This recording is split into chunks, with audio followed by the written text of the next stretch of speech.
Anytime you bring in dynamic content that you're not in control of, there is risk.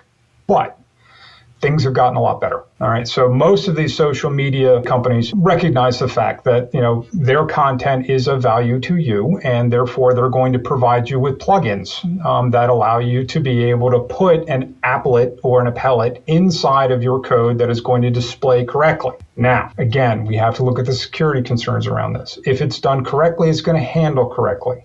However, and you've probably had this experience, you've probably gone to a website and the content's displayed, but there may be a window over on the left and right side that isn't displayed. There might be an X in there, there might be an error in there, 404, something else that's not connecting. In many cases, that's because it's not meeting the requirements of the browser that you're using. You have security settings on your browsers, and the browser is not configured, or it was configured for another platform like a phone, and it's not displaying. That's a good condition.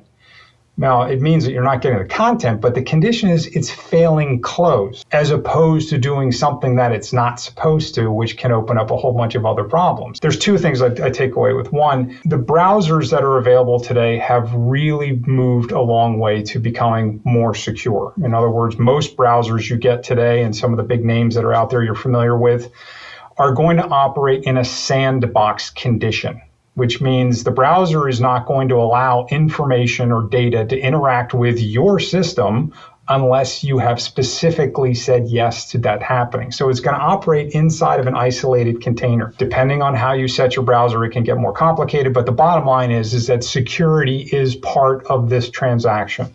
The one word of caution I would offer, though, you really do have to pay attention where you're getting your code from, where you're getting your pellets from, or where you're getting their plugins from. There's a lot of malicious content that has been posted purposefully to introduce weakness and vulnerability into systems. So you're going to look for a verified piece of code or an applet. Now, getting it from the actual provider, absolutely, that's a great way to get it. Now, keep that in mind. You're now treating them like a partner. And so you have to look at it in the same context. What kind of risk is going to happen when I bring this into my environment?